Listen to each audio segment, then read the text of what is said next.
ভাগনা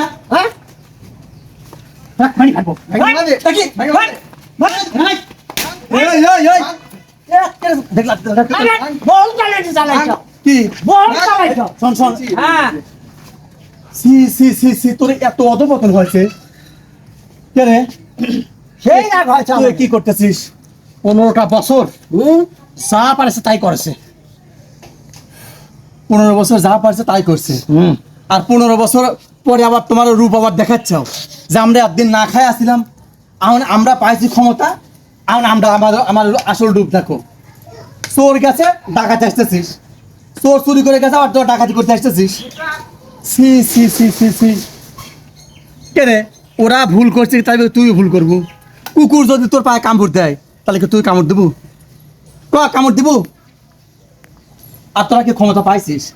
তোরা এমন ভাব দেখাচ্ছিস মনে হয় তোরা দল মনে হয় সরকার গঠন করছে, মনে হয় তোরা ক্ষমতা মনে পায়ে গেছিস, সব মনে হয় তোরা মনে হয়েছিস কেবল একটা সরকার, একটা মানে জালিম সরকার, একটা দুষ্কারী দুর্নীতিবাজ, একটা অত্যাচারিত সরকার, যারা মানুষের প্রতি অত্যাচার করছে। মানুষ অত্যাচারিত হয়ে নির্যাতিত হয়ে সারা দেশের মানুষ এক হয়ে ছাত্র জনতা গণ অভ্যর্থনের মাধ্যমে এই সরকারকে হটানো হয়েছে। এই সরকার পদত্যাগ করতে বাধ্য হয়েছে, তারা চলে গেছে, দেশে এমন শান্তি বিরাজ করতেছে। এই যার বাড়ি ভাঙতেছিস সে তোরই এক প্রতিবেশী, তোরই এক চাচা, তোরই এক ভাই। যাক মারতেছিস সে তোরই এক আত্মীয়। তোকে মনে পড়তেছে না তোর পর নির্যাতন করছে, তুই তাদের দ্বারা কষ্ট পাইছিস? আইনের আওতা যা, আইন যা করে সেটাই করবি।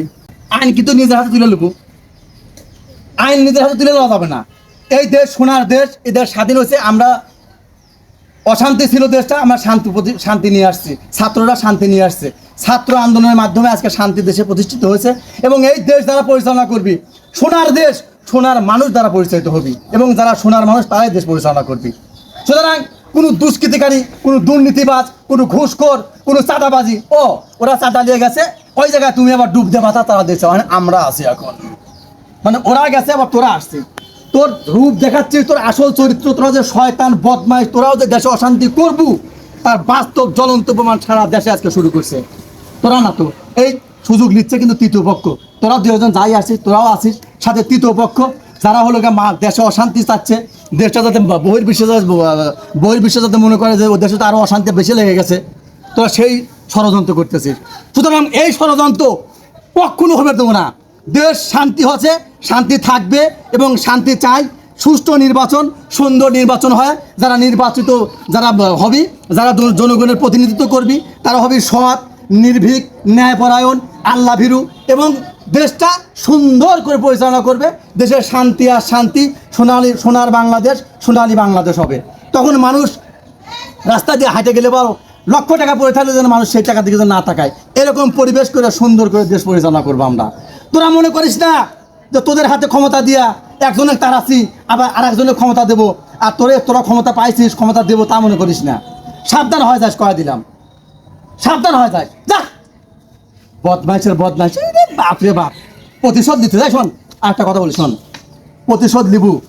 বিজয়ের স্বাদ তখনই অনুভূত হয়, তখনই বিজয়ের সার্থকতা আসে, তখনই বিজয় আনন্দের রূপ নেয়, যখন পরাজিতরা বিজয়ীদের হাতে নিরাপদ থাকে। আল্লাহ রসুল যে মক্কা বিজয় করছিল, আল্লাহ রসুল কারো বাড়ি ভাঙছিল, কারো মারছিল, কারো খুন করছিল? রসুলের হাতে যথেষ্ট শক্তি পাওয়ার ছিল, কিন্তু মক্কা বিজয়ের পর আল্লাহ রসুল সবাইকে সুন্দর ক্ষমা ঘোষণা করে দিলেন এবং শান্তি প্রতিষ্ঠার জন্য সবাইকে নিয়ে কাজ করছিলেন। আমরাও সবাইকে নিয়ে দল মত নির্বিশেষে সুশীল সমাজ, বুদ্ধিজীবী যারা আছে সবাইকে নিয়ে এই দেশটা কিভাবে পরিচালনা করা লাগবে, ছাত্রদের নিয়ে যারা আন্দোলন করে আজকে রক্ত দিল, সব ভাই শহীদ হলো, শহীদের রক্ত আমরা বেঁচা যেতে দেবো না, এই শহীদের রক্ত নিয়ে খেলতে দেবো না। তোদের মতো দুর্নীতিবাজরা, চাঁদাবাজরা যেন আর চাঁদা তুলতে না পারে কোনো আমাদের দেশে, সেই ব্যবস্থা আমরা করবো ইনশাআল্লাহ। যা বাচ্চা, আর যদি দেখি আর একদিন তুই দল বললে ছাল পালাইতে করতেছি, তোকে আমি এক চট দিয়ে তোর দাঁতের মাঝে আমি সব ফিরে মারবো। যা,